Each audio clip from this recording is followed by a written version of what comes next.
Binsun TV, saluran dakwah Samarinda.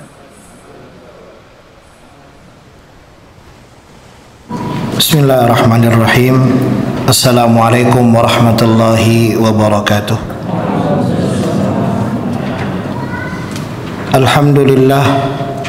Alhamdulillahilladzi khalaqa fasawa wa qaddara fahada. Asyhadu an la ilaha illallah wa la hawla wa la quwwata illa billah wa subhanallahi wa bihamdihi bukratan wa asila.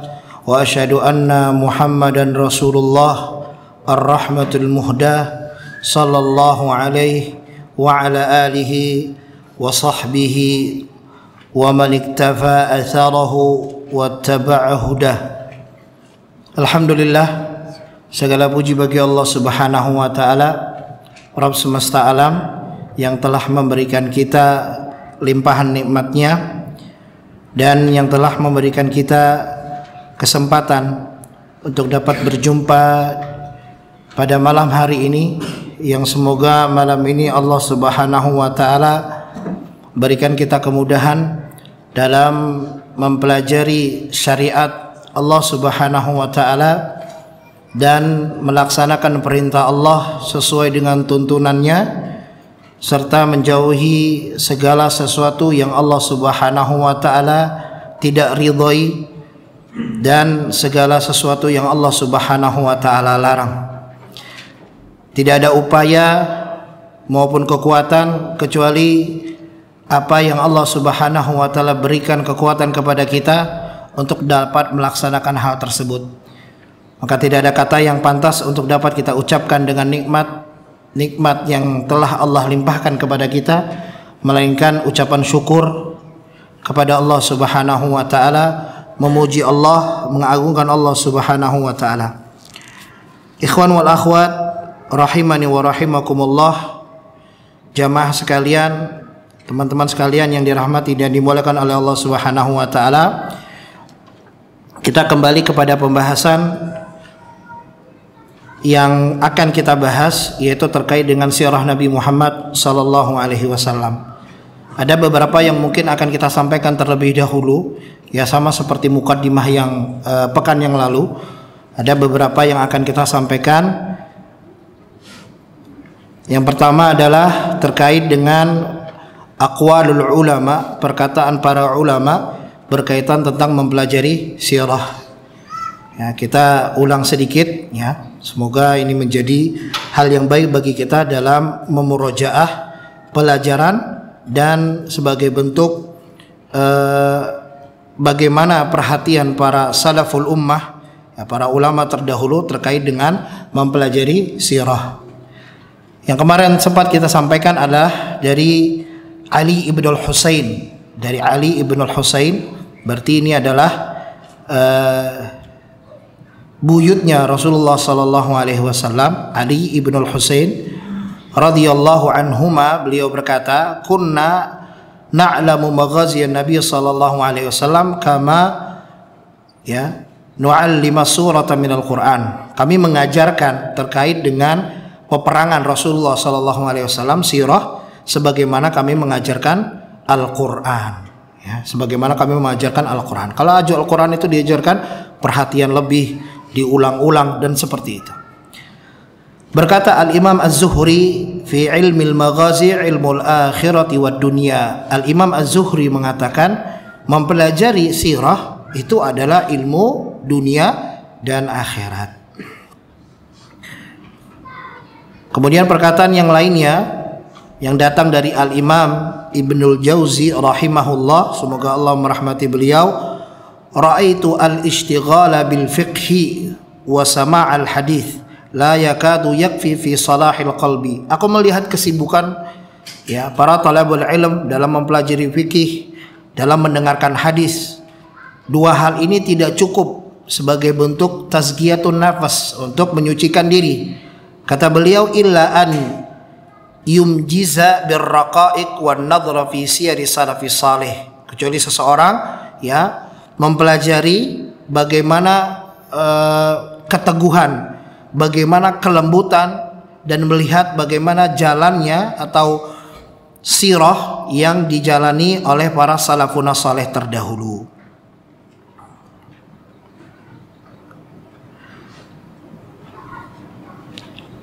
Ubaidillah ibnu Utbah menyipati dari sifat majelisnya Abdullah ibnu Abbas. Kata beliau, walaqad kunna nahduru indahu fayuhadditsuna al-ashiyah kulluha fil maghazi. Ya. Kata beliau, dahulu kami pernah hadir di majelisnya Abdullah ibnu Abbas. Ya, kita tahu sendiri Abdullah ibnu Abbas adalah bahrul ilm, ya, lautannya ilmu. Bahkan Imamul Mufassirin ya Abdullah ibnu Abbas, ya, salah satu sahabat, ya, yang mendapatkan doa Rasulullah Shallallahu Alaihi Wasallam sehingga mengetahui tafsir dan takwil terkait Al-Quranul Karim. Kata beliau itu pernah hadir dalam sebuah kajian beliau membahas terkait dengan masalah sirah. Dan Abdullah ibnu Abbas pernah, ya, dan biasa beliau mengkhususkan ada satu hari khusus untuk belajar sirah, sebagaimana yang kita lakukan pada malam hari ini, ya. Wa yaqulu Ibnu Hazm, berkata Imam Ibnu Hazm rahimahullah, inna sirata Muhammadin sallallahu alaihi wasallam liman tadabbaraha taqtadi tasdiquhu darurah wa tashhadu lahu bi anna Rasulullah sallallahu haqqan falau lam takun lahu mu'jizatun ghairu siratihi lakafa. Sebagaimana pernah kita sampaikan, kata Ibnu Hazm bahwasanya sirah Nabi Muhammad sallallahu alaihi wasallam, barang siapa yang mentadabburinya, ya, taqtadi tasdiquhu darurah, maka secara otomatis akan jadi orang yang membenarkan Nabi Muhammad sallallahu alaihi wasallam. Itu secara otomatis, ya. Makanya kemarin kita pernah sebutkan salah satu daripada orang yang menulis 100 orang yang mempunyai pengaruh besar, ya, dia menuliskan Nabi Muhammad SAW nomor 1, ya, nomor pertama. Wa tashhadu lahu, dan akan bersaksi akan kerasulan Nabi Muhammad SAW. Falau lam takun lahu mu'jizatun, kalau seandainya Nabi SAW tidak diberikan mukjizat, ghaira siratihi lakafa, hanya dengan sirahnya Nabi, perjalanan Nabi SAW, maka itu telah mencukupi, ya. Ya, ini yang kemarin kita juga telah sampaikan, bagaimana mempelajari sirah Nabi Muhammad SAW. Ini adalah sesuatu yang sangat diperhatikan, ya, oleh para ulama. Bahkan Abdullah bin Abbas radhiyallahu anhuma mengkhususkan satu hari untuk mempelajari sirah. Dan mempelajari sirah adalah termasuk ilmu dunia dan akhirat. Al-Imam Ibnu Qayyim rahimahullah mengatakan, wa min huna ta'allumu ittiraril abdi fawqa kulli daruratin ila ma'rifatir rasul wa ma jaa bihi wa tasdiquhu fima akhbar wa ta'atuhu fima amar fa innahu la sabila ila sa'adati wal falahi la fid dunya wala fil akhirah illa aidir rasul. Wa idza kanat sa'adatul abdi fi daraini mu'allaqatun bi hadyin nabi fayajibu ala kulli ma nasaha nafsahu wa ahabba najatahu wa sa'adataha an ya'rifa min hadyihi wa siratihi. Kata beliau, dari sini dapat kita ketahui bahwasanya pentingnya bahwa wajib, bahwa hal yang harus, ya, diketahui oleh seseorang hambanya Allah Subhanahu wa taala adalah mengenal Rasul. Dan apa yang datang dari Rasulullah sallallahu alaihi wasallam dari khabar ataupun perintah yang wajib untuk ditaati. Kenapa? Karena tidak ada jalan keselamatan, tidak ada jalan kejayaan di dunia maupun di akhirat kecuali ada yang ada di tangan Rasulullah Sallallahu Alaihi Wasallam atau yang datang dari Rasulullah Sallallahu Alaihi Wasallam. Lantas, apabila sebuah kebahagiaan, kejayaan, kesuksesan seorang hamba di dunia dan akhirat itu berkaitan dengan, ya, petunjuk Nabi, maka wajib baginya, ya, bagi orang yang menginginkan keselamatan, ya, dunia dan akhirat dan kebahagiaan dunia dan akhirat, agar mempelajari dan mengenal petunjuk Rasulullah dan sirahnya. Ya. Kemudian kata beliau, wa sya'nuhu ma yakhruju bihi 'anil jahilin wa yadkhulu fi adadi atba'ihi wa syi'atihi wa hizbihi wan nasu fi hadha baina muqillin wa mustakthir wa mahrumin wal fadl biyadillahi yutihi man yasha wallahu dzul fadlil azim. Jadi di antara manusia juga ada yang merendahkan Nabi sallallahu alaihi wasallam, ada juga yang berlebihan kepada Nabi sallallahu alaihi wasallam, bahkan ada yang menghalangi Nabi sallallahu alaihi wasallam dari keutamaan yang Allah Subhanahu wa taala berikan padanya. Maka dengan mengetahui sirah ini dapat kita bersikap, bagaimana sikap kita sebagai seorang muslim ya, yang mencintai Nabi sallallahu alaihi wasallam, mengagungkan Nabi sallallahu alaihi wasallam sesuai dengan tuntunannya ya, dan tidak melebih-lebihkan Nabi sallallahu alaihi wasallam pada perkara yang tidak disyariatkan oleh Nabi sallallahu alaihi wasallam. Ya, ini beberapa perkara ya, beberapa perkataan para ulama terkait dengan mempelajari sirah. Sampai disebutkan bahwasanya la yatimul wajib illa bihi fahuwal wajib. Mencintai Nabi Muhammad sallallahu alaihi wasallam itu hukumnya apa? Wajib ya, wajib bagi seorang muslim untuk mencintai ya Nabi sallallahu alaihi wasallam lebih daripada mencintai dirinya sendiri. Nah, ini wajib. Maka cinta ini tidak bisa datang kalau tanpa mempelajari sirah Nabi sallallahu alaihi wasallam. Maka wasilah untuk mendatangkan cinta kepada Rasulullah sallallahu alaihi wasallam maka juga bermakna wajib. Kalau begitu pekan depan kita adakan absen ya. Yang nggak hadir disetrap di depan. Besok-besok nggak ada yang hadir lagi ya. Baik, hukumnya wajib. Bagaimana seseorang bisa mendatangkan kecintaan kepada dirinya kalau dia nggak tahu sirah Nabi Shallallahu Alaihi Wasallam? Ya apa tidak? Ya. Makanya ada istilah tak kenal maka ta'aruf. Bukan tak sayang lagi ya, ta'aruf sekarang. Baik, itu teman-teman terkait dengan perkataan para ulama berkaitan dengan sirah Nabi Muhammad Shallallahu Alaihi Wasallam. Kemudian kemarin kita juga telah mempelajari terkait dengan ahdaf, tujuan-tujuan seseorang mempelajari sirah Nabi sallallahu alaihi wasallam. Nah, sekarang kita masuk kepada ahamiyah, yaitu pentingnya, hampir sama ya, pentingnya mempelajari sirah Nabi. Sebagaimana kita ketahui, sirah Nabi ini adalah bagian dari agama. Allah berfirman di dalam surat An-Najm ayat 3 dan 4, wa ma yantiqu 'anil hawa in huwa illa wahyu yuha. Nabi SAW tidak berbicara berkaitan tentang hawa nafsu, bukan dengan hawa nafsunya, kecuali sesuatu yang diwahyukan kepada Rasulullah SAW. Kemudian Allah berfirman di dalam surat An-Nahl ayat 44, wa anzalna ilaika dzikra litubayyana lin-nasi ma nuzila ilaihim. Dan kami telah menurunkan kepadamu wahai Muhammad az-zikra. Az-zikra mana di sini adalah al-hadis ya. Hadis Nabi Muhammad sallallahu alaihi wasallam litubayyina linnasi ma nuzila ilaihim, sebagai bentuk penjelas ya. Penjelas ya, memberi penjelasan kepada apa yang diturunkan kepada manusia, yaitu Al-Qur'anul Karim.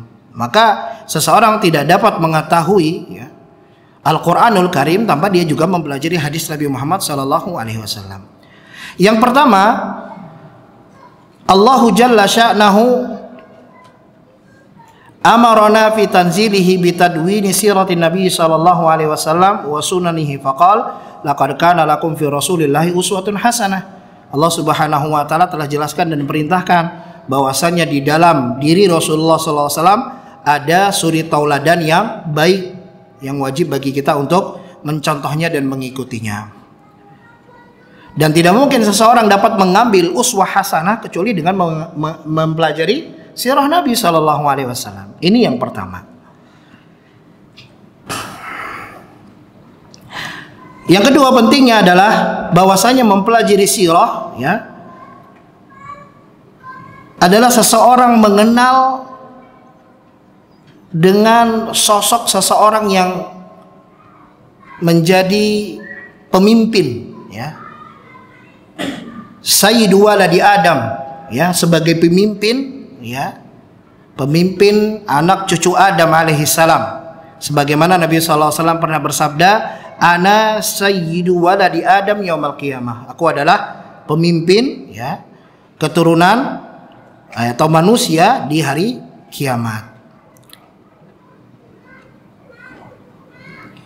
Kemudian yang ketiga, pentingnya dalam mempelajari sirah adalah dengan mempelajari sirah, seseorang akan mudah dalam memahami Al-Quranul Karim.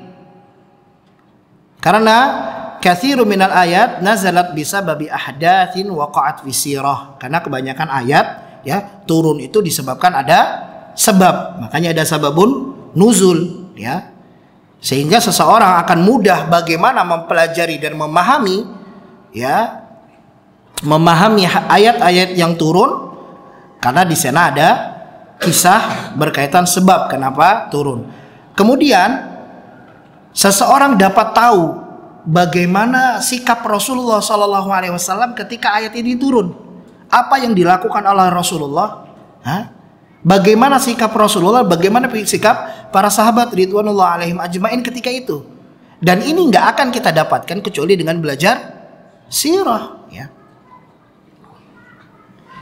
Sebagaimana Abdul Humaid ibnu Badis rahimahullah pernah berkata, kata beliau, wa fiqhul Qur'anul Karim yatawaqqafu ala fiqhi hayatin Nabi sallallahu alaihi wasallam wa sunnatihi. Fikih Qur'anul Karim, ya, itu pasti berkaitan, pasti sesuai dengan apa yang datang dari fikih, ya, berkaitan dengan kehidupan Rasulullah sallallahu alaihi wasallam dan sunnahnya. Dan wa fiqhu hayatihi sallallahu alaihi wasallam yatawaffaqu 'ala al-Qur'an. Wa fiqhul Islam yatawaffaqu 'ala fiqhihima. Dan fikih kehidupan Rasulullah sallallahu alaihi wasallam pasti berkenaan dengan Al-Qur'an. Sebagaimana Aisyah radhiyallahu anha pernah berkata, kata beliau, Nabi sallallahu alaihi wasallam khuluquhu Al-Qur'an, ya. Jadi tidak mungkin seseorang bisa dapat memahami Al-Quran tanpa dia tidak mempelajari sirah Nabi SAW. Minal usulil lati yajibu alal insani ma'rifatuha ma'rifatul abdi li nabiyyihi wa ma'rifati li rabbih wa dinihi. Dan termasuk asas yang wajib bagi seorang untuk mengetahuinya adalah mengenal Nabi Muhammad SAW. Mengenal Nabi SAW terkumpul dalam 5 perkara. Yang pertama adalah ma'rifatuhu nasaban, mengenal nasab Nabi SAW. Dan beliau adalah manusia yang memiliki nasab yang sangat baik, ya, nasab keturunan. Ini jangan sampai nasab keturunan Messi tahu, tapi nasab keturunan Rasulullah nggak hafal. Innalillahi wa inna ilaihi raji'un. Yang kedua adalah mengenal, ya, tahun tempat Nabi SAW lahir dan tempat Nabi SAW berhijrah.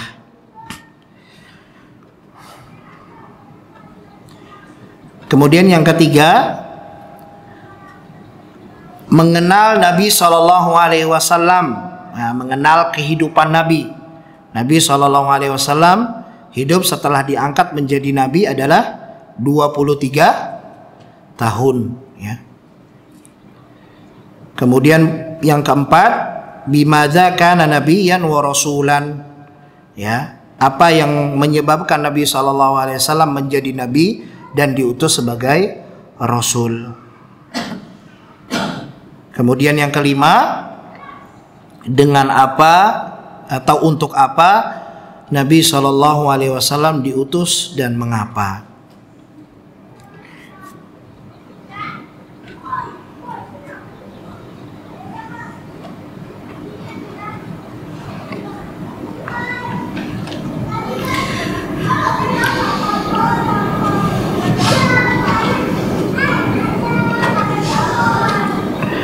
Seseorang yang mengenal Nabi SAW,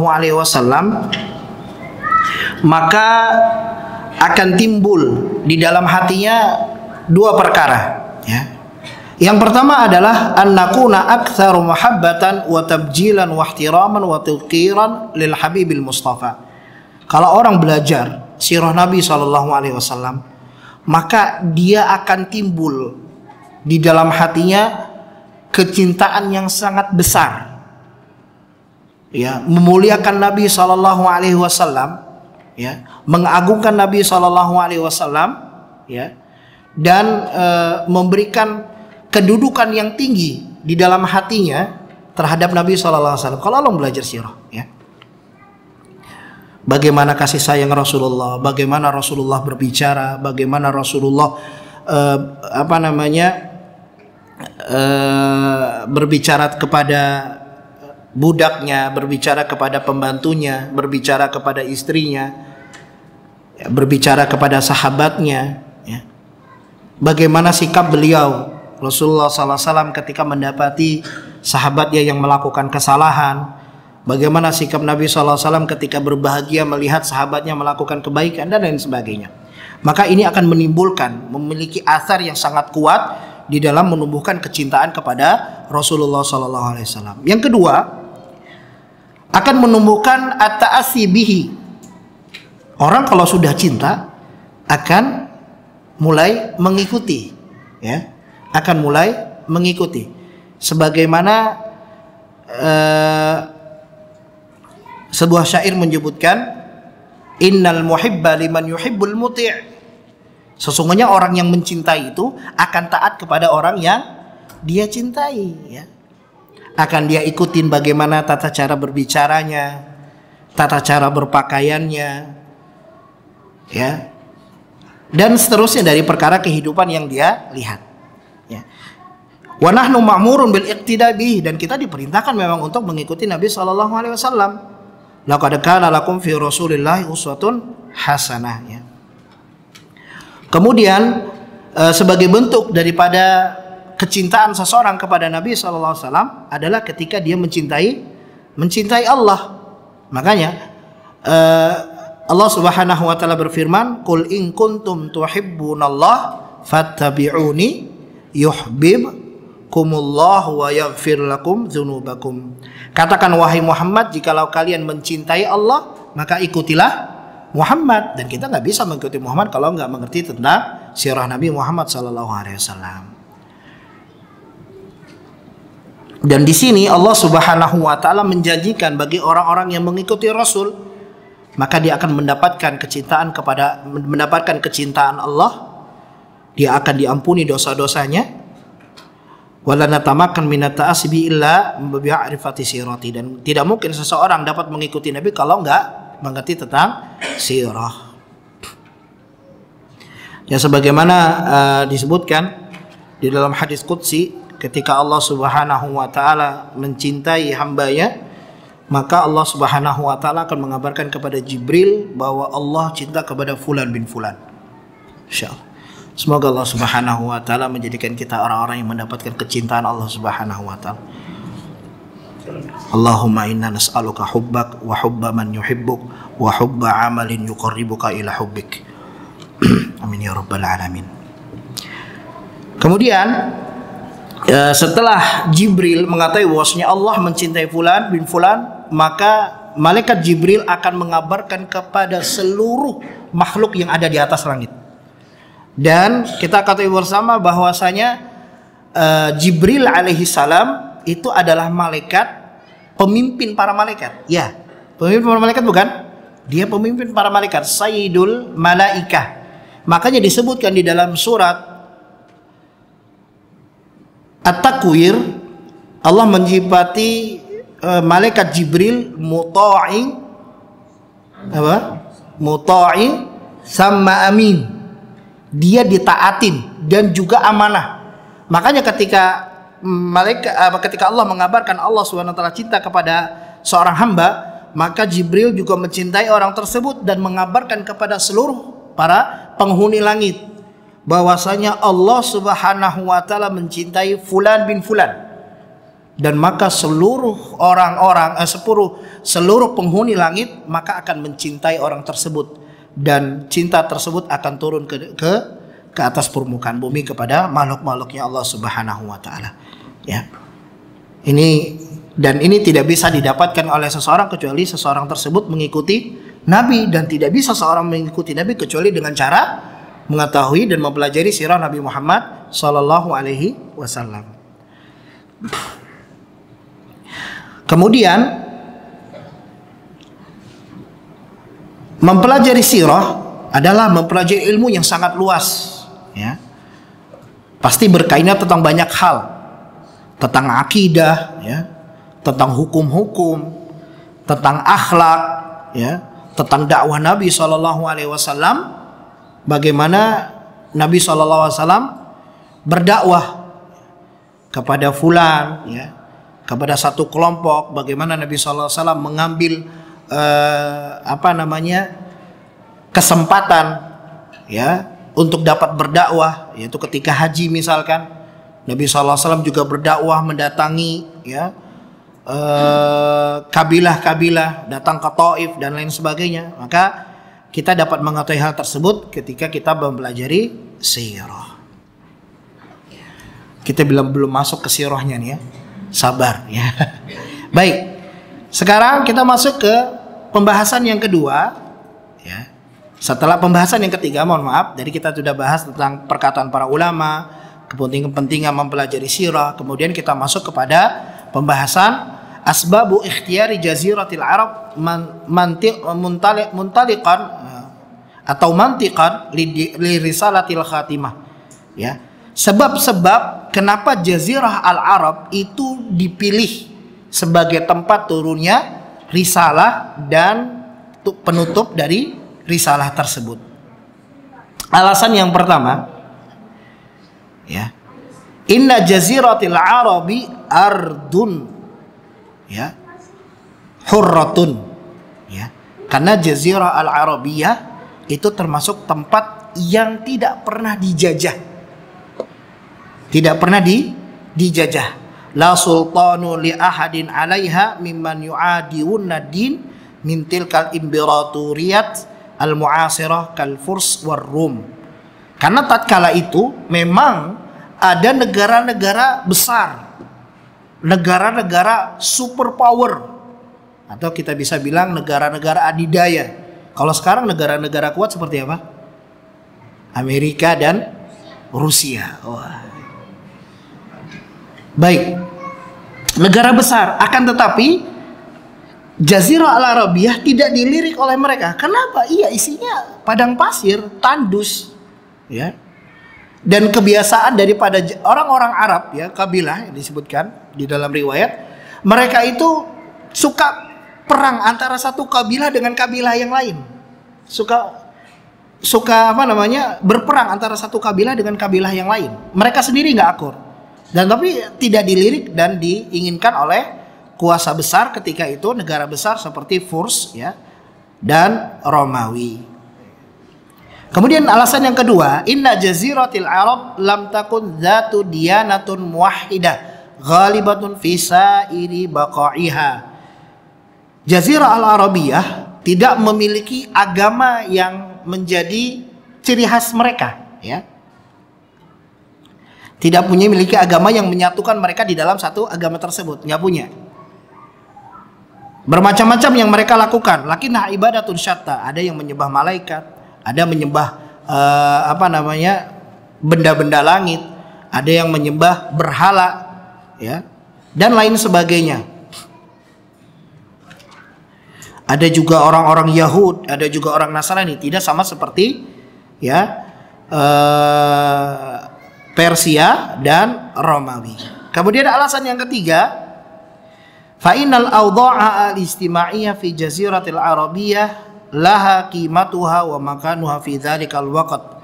Faqad kana nizamul qabali, ya, wa huwa nizamu sa'id wa kana lil 'ashirah waznuha fi hadzal nizam.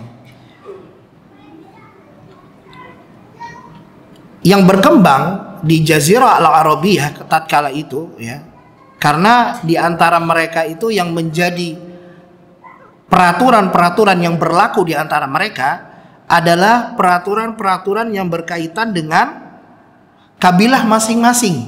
Nah, kabilah masing-masing. Makanya tatkala Nabi SAW, ya, ditakdirkan oleh Allah Subhanahu wa taala untuk lahir ya dari Bani Hashim ya. Makanya Bani Hashim itu paling kuat di dalam membela Nabi Muhammad SAW. Ya nggak? Iya. Sampai ya Abu Thalib ya paman Nabi SAW itu meninggal ketika di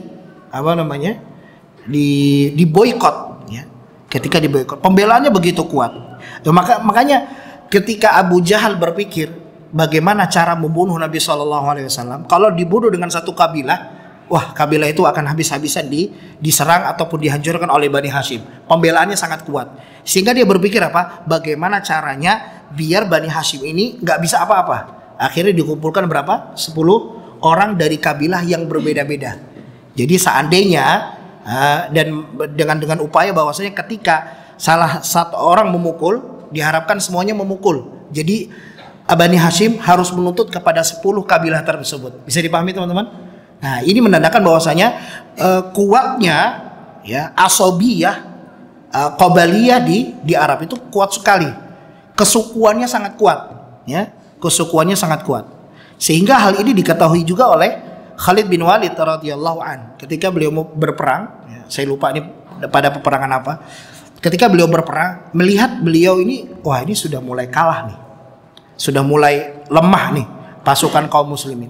Kemudian beliau mengumpulkan pasukannya dengan mengatakan, kami ingin melihat kabilah mana yang paling benar-benar membela Allah dan Rasulnya. Maka naik rasa kesukuannya karena Allah Subhanahu wa taala. Ini hujan, Pak. Ya Allahumma shalli wa nafiat. Kesukuannya naik, bahkan sampai dikatakan saat itulah semangat para sahabat dan pasukan Khalid bin Walid memuncak dan memenangkan daripada peperangan tersebut. Bisa dipahami, Pak ya? Jadi kesukuannya sangat kuat di Jazirah Al-Arabiyah. Kemudian alasan yang keempat adalah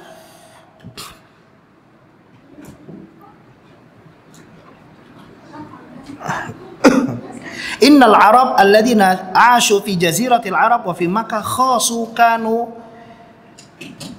ba'iduna an madhahiril madaniyah. Makkah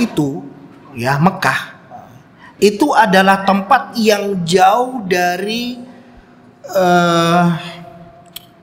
apa kita terjemahkan ya? Kemajuan, Pak. Hadoroh, apa hadoroh terjemah? Peradaban, sahih. Peradabannya nggak mengenal dengan peradaban. Ya kalau kita lihat pasir, ya. Keadaan kalau panas, kalau dingin sangat dingin, ya. Kama yuqalu khamat tabi'iyah tu'athiruhum fihim al-hadara wal akafar ukhra. Dan tidak terpengaruh dengan ya peradaban-peradaban dan pemikiran-pemikiran yang baru, ya. Jadi masih benar-benar asli, ya. Kemudian yang kelima, inna jaziratil Arab taqa'u wasatal alam mimma yasulu ittisalu hadhihi risalata bihim wa intisharu bainahum. Dan Jazirah Al-Arabiyah, kalau teman-teman punya apa itu yang bulat itu? Globe ya. Apa sih Pak namanya? Atlas ya. Coba lihat globe atau atlas. Kalau kita buka Jazirah Al-Arabiyah, jazirah tersebut, ya, benua tersebut itu terletak di tengah-tengah dunia. Sehingga apa? Sehingga mudah bagi orang untuk sampai ke sana dan mudah untuk menyebarkan dakwah ini, ya. Salah satu yang pernah ditulis oleh majalah Al-Buhuth Al-Islamiyah, bahas Dr. Husain Kamaluddin, beliau menuliskan bahwasanya Makkatul Mukarramah hiya markazud dairah tamurru bi atrafi jami'il qarat ay annal arda yabisah ala sathil qurratil ardiyah. Jadi maksud beliau adalah intinya bahwasanya Mekah, ya, Mekah dan Madinah, ya, Mekah itu adalah tempat yang menjadi poros, ya, menjadi porosnya dunia ini, sehingga mudah bagi orang untuk sampai ke sana dan mudah untuk menyebarkan agama ini.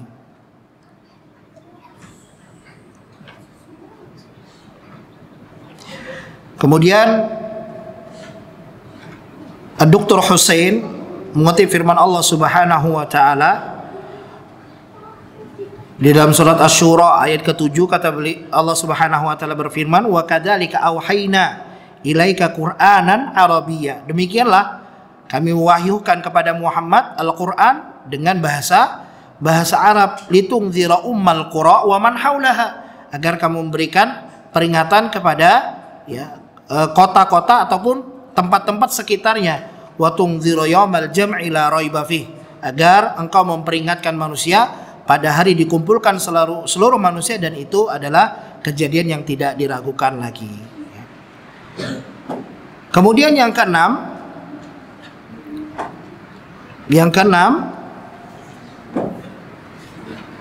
tafuqul lughah al-arabiyyah wasi'atun intisyariha, ya. Lughah bahasa Arab itu tersebar di seluruh jazirah al-arabiyyah dan menjadikan bahasa itu bahasa yang satu. Makanya kalau kita lihat di Jazirah Al-Arabiyah, beberapa negara itu menggunakan bahasa Arab, ya. Sampai pun di negara-negara Islam, ya, seperti di benua Afrika, seperti di Sudan, itu bahasa Arab. Makanya kalau mau belajar bahasa Arab yang fushah, itu coba dengerin saudara-saudara kita dari atau asatidzah para masyayikh itu dari Sudan dan Afrika. Itu bahasanya bagus. Ya, terkenal bahasanya bagus. Makanya banyak pengajar-pengajar di Indonesia, ya, yang mendatangkan beberapa pengajar-pengajar dari Sudan, dari Afrika, ya, dari Sudan, ya, bahasa Arab, kemudian Maroko, kemudian Aljazair. Walaupun Aljazair sebagian mereka juga mengerti dengan bahasa Perancis. Saya sempat tanya, apa bahasa yang kalian gunakan? Kata dia, lughatul Arabiyyah. Dan lughah Arabiyyah ini adalah lughatun sahlatun, bahasa yang sangat mudah. Ya, bahasa yang mudah. Mudah apa susah? Bukankah bahasa Arab mudah, susah? Ya. Bahasanya mudah, ya. Mudah bahasa Arab itu. Yang susah belajarnya. Mudah, Masya Allah. Mudah. Hari-hari yang kita bahasa kursi, ya bahasa kita kan. Tabiat bahasa kita, ya.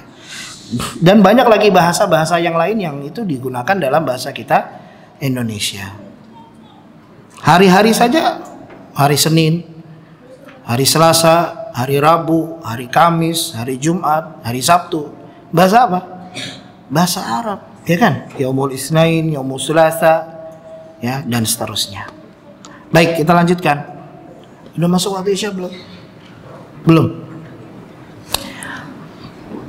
Yang ketujuh,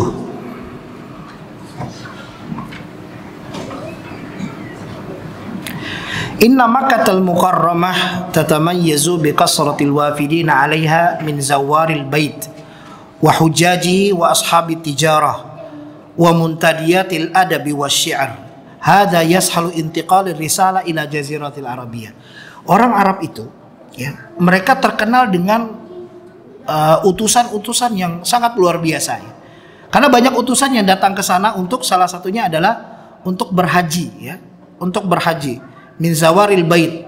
Bagaimana dikisahkan Al-Lat, ya, kita tahu Al-Lat, ya, yang salah satu daripada berhala yang disembah, ya, disembah kaum Nuh, ya. Itu adalah salah satunya kenapa disembah. Al-Lat ini adalah orang yang suka yalutu syair, suka buat makanan gitu, Pak. Orang baik, dia suka buat adonan makanan untuk dibagi-bagikan kepada para jamaah haji. Nah, nanti kita akan sebutkan sebenarnya kapan dibuatnya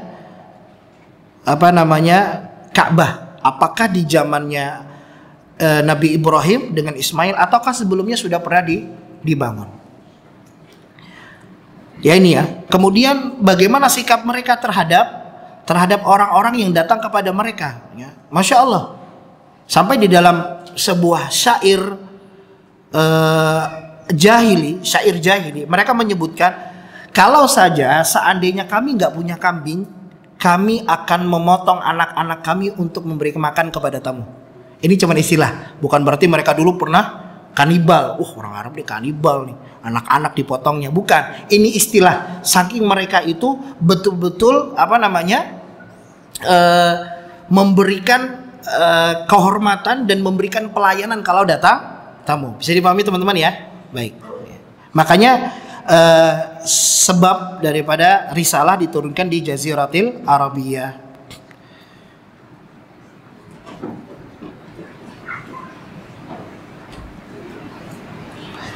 Begitu juga yang disampaikan oleh Ibnu Khaldun fi muqaddimatihi, ya, di dalam kitab beliau, wa sukanuha minal bashari a'dal ajsaman wa alwanan wa akhlaqan wa adyanan hatta innal banawati fa innama tujidu fil aktsari fiha. Jadi kata beliau, orang-orang al-Arab, ya, orang Arab itu orang-orang yang adil, ya, orang yang memiliki akhlak, ya. Dan masya Allah, sampai Allah Subhanahu wa taala sebutkan kuntum khaira ummatin ukhrijat linnas. Ini bukan dalil untuk khuruj 3 hari 40 hari 4 bulan. Ini menunjukkan bahwasanya Nabi umat Muhammad adalah sebaik-baik umat, ya.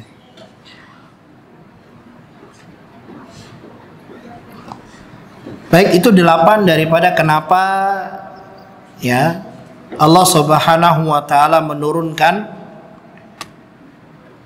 risalah kepada Nabi Muhammad, ya, kepada tempat, ya, dipilih adalah tempat Jaziratil Arabiyah dan sebagai tempat penutup para nabi.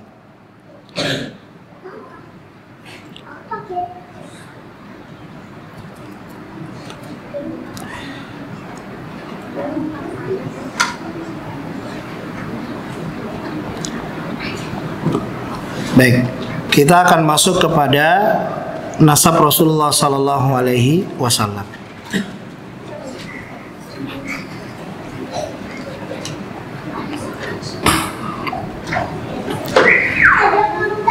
Di dalam kitab Tahdzib Ibnu Hisham, ya, disebutkan, ya, di sini beliau menyebutkan nasab Nabi Muhammad SAW sampai Adam alaihissalam. Nanti akan kita sebutkan sampai mana yang sahih, dan yang sisanya adalah ada yang menyebutkan dalilnya dhaif, ada yang menyebutkan tidak ada dalil terkait dengan sampai ke Nabi Adam alaihissalam. Beliau bernama Muhammad ibnu Abdullah ibnu Abdul Muttalib. Kakek beliau bernama Abdul Muttalib, dan Abdul Muttalib ini gelar, ya. Kalau nama aslinya adalah Syaibah, ya. Di dalam riwayat disebutkan Syaibatul Hamdi namanya. Syaibatul Hamdi. Beliau kenapa disebut dengan Abdul Muttalib? Karena ketika dibawa dari Mekah, ya, dari Mekah menuju ke Madinah, ini beliau dalam keadaan seperti budak, ya, dekil gitu kan, terlihat seperti budak, ya. Makanya beliau disebut dengan Abdul Muttalib, padahal beliau bukan hambanya Al-Muttalib. Kemudian Ibnu Hashim, ya. Dan Hashim juga ini adalah gelar, ya, ataupun panggilan. Wa Ibnu Hashim, nama beliau yang aslinya adalah Amr Ibnu Abdi Manaf bin Abdi Manaf, dan asli nama Abdi Manaf ini adalah Al-Mughirah Ibnu Qusay, dan nama asli dari Qusay ini adalah Zaid Ibnu Kilab Ibnu Murrah Ibnu Ka'ab Ibnu Lu'ay Ibnu Ghalib Ibnu Fihr Ibnu Malik. Nah, Fihr inilah yang dapat sebutan Quraisy, ya, dapat sebutan Quraisy. Jadi anak cucunya Nabi Ismail alaihissalam ketika sudah beranak pinak itu terpencar, Pak, ke mana-mana. Yang mengumpulkan ini adalah Fihr Ibnu Malik, makanya disebut Quraisy. Jadi kalimat Quraisy itu yang terpecah dan dikumpulkan. Itu yang disebut dengan Fihr ibnu Malik. Ibnu Nadhr, Ibnu Kinanah, Ibnu Khuzaimah, Ibnu Mudrikah. Mudrikah ini juga ya sebutan beliau, namanya adalah Amir Ibnu Ilyas, Ibnu Nizar, Ibnu Ma'ad, Ibnu Adnan, Ibnu Ud, Ibnu Muqawwim, Ibnu Nahur, Ibnu Tayrah, Ibnu Ya'rub, Ibnu Yasjub, Ibnu Nabit, Ibnu Ismail, Ibnu Ibrahim. Siapa yang bisa mengulang kembali? Nah ya, mudah-mudahan kita bisa menghafal daripada nasab Rasulullah SAW. Kita akan lanjutkan setelah azan Isya. Falyatafadhal mashkur. Baik, kita lanjutkan kembali ya. Jadi dari apa yang telah kita bacakan dari nasab Nabi Muhammad SAW ya, setiap kalau kita lihat ini sampai Nabi Adam, ada beberapa penjelasan para ulama terkait dengan nasab Nabi wa nasab Rasulullah sallallahu alaihi wasallam wa nasbu Rasulullah sallallahu alaihi wasallam ba'da dzalika ila Ibrahim alaihi salam mukhtalifun fihi baina ahli siyar. Ya, jadi dari Adnan tadi sampai ke Nabi Ibrahim ini terdapat perselisihan para ulama ya, ahlus sirah terkait dengan kebenaran tentang nasab tersebut. Dari min Ibrahim alaihissalam ila Adam alaihissalam, faman dzakara fihi syai'an fala dalila ma'ahu yumkinu an ya'tamid alaihi fi hadzal nasab bal inna fihi nasaban ghairu sahih.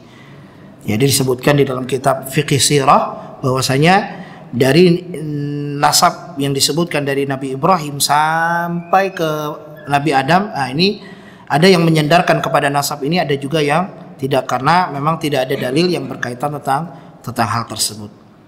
Tapi yang sahih insya Allah ya, di dalam Sahihul Bukhari, di dalam kitab Fathul Bari di Ibnu Hajar disebutkan Muhammad ibni Abdullah ibni Abdul Muttalib ibni Hashim ibni Abdi Manab ibnu Qusay ibnu Kilab ibnu Murrah ibnu Ka'ab ibnu Lu'ay ibnu Ghalib ibnu Fihr ibnu Malik ibnu Nadhr ibnu Kinanah ibnu Khuzaimah ibnu Mudrikah ibnu Ilyas ibnu Mudhar ibnu Nazar ibnu Ma'ad ibnu Adnan. Nah sampai sini ya, sampai sini yang sahih nasab Nabi Shallallahu Alaihi Wasallam. Intinya adalah apa yang disampaikan oleh Ibnu Hisham terkait dengan nasab Nabi Shallallahu Alaihi Wasallam, bahwasanya adalah nasab orang terbaik. Jadi tidak ada didapatkan dari nasab ini adalah orang-orang yang berzina. Jadi benar-benar nasabnya sesuai dengan nikah yang syar'i ya. Nikah yang syar'i, nikah yang sah, dan ini adalah nasab Nabi Muhammad Sallallahu Alaihi Wasallam.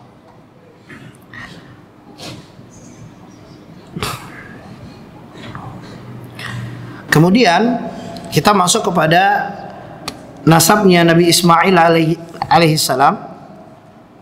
Nabi Ismail ini memiliki 12 anak dan semuanya laki-laki.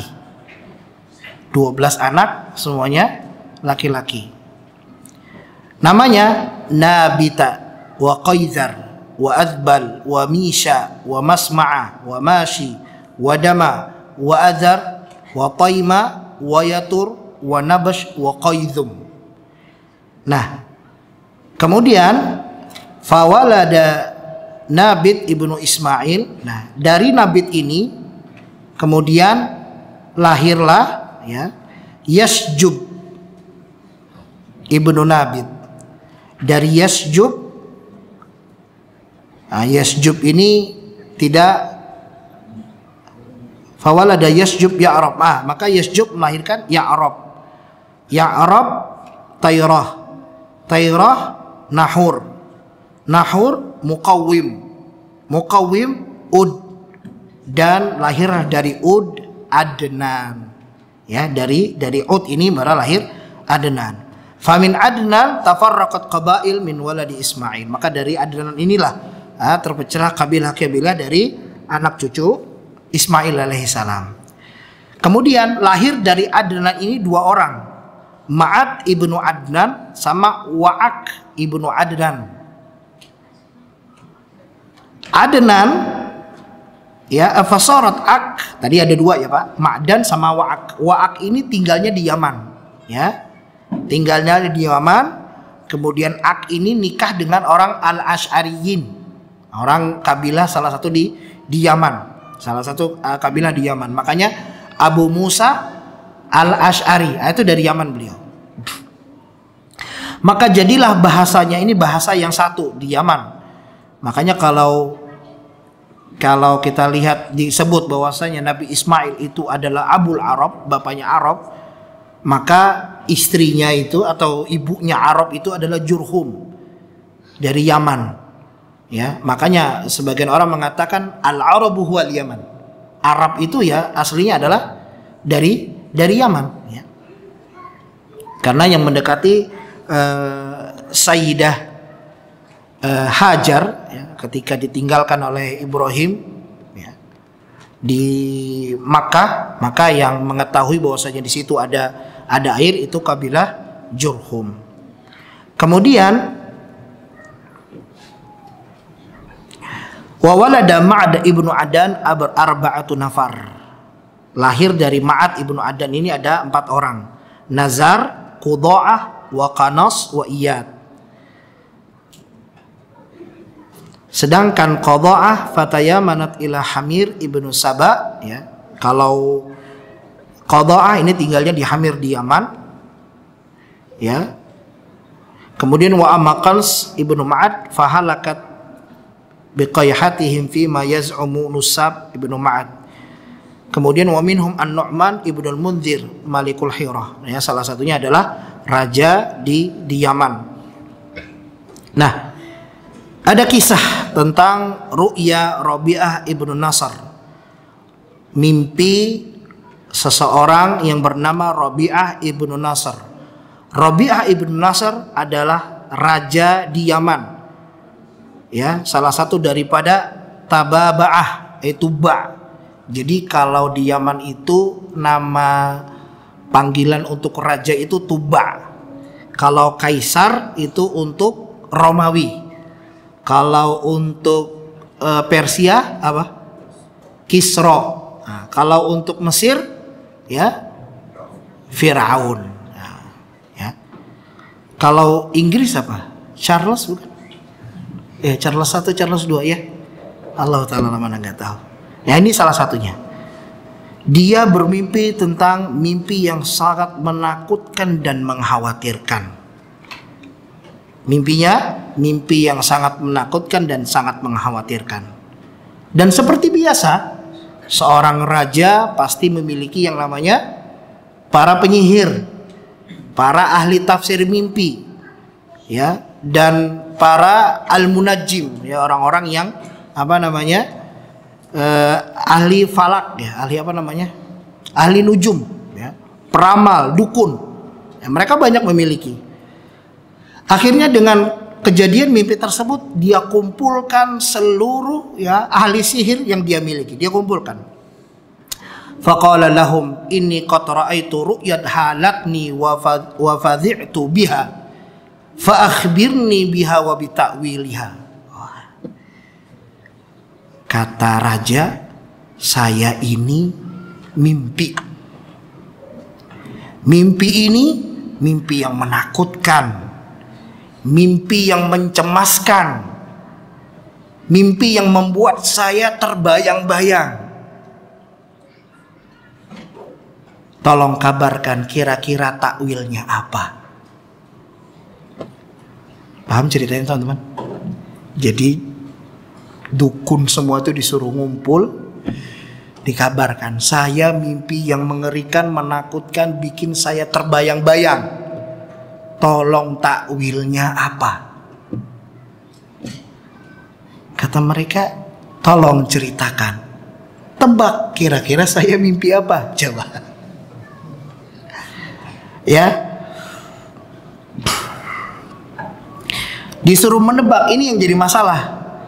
Fa innahu la ya'rif ta'wilahu illa man 'arafaha qabla an ukhbira biha. Faqala lahu rajulun minhum fa in kana al-malik yuridu hadza falyab'as ila Satih wa Syiq. Kalau raja pengen tahu, kami nggak tahu. Kami nggak tahu. Ada dua orang hebat katanya. Namanya Satih wa Syiq.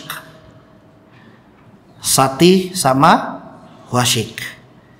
Akhirnya raja pun memanggil Satih dan memanggil Wasyiq, tapi di waktu yang berbeda, di tempat yang berbeda. Mau tahu kisahnya? Insya Allah pekan selanjutnya kita akan mengetahui kisah Watih dan Wasyiq ya. Maka jangan ghaib ya untuk hadir dalam majelis sirah Nabi SAW. Kita tahu kira-kira Rabi'ah ibnu Nasr mimpi apa sampai mengutus Satih dan Wasyiq. Ini saja yang dapat saya sampaikan. Yang benar datang dari Allah, kekeliruan itu datang dari saya sendiri dan kurangnya ilmu saya. Marilah kita tutup majelis kita yang mulia ini dengan doa kifaratul majelis. Subhanakallahumma wa bihamdika asyhadu an la ilaha illa anta astaghfiruka wa atubu ilaik. Assalamualaikum warahmatullahi wabarakatuh.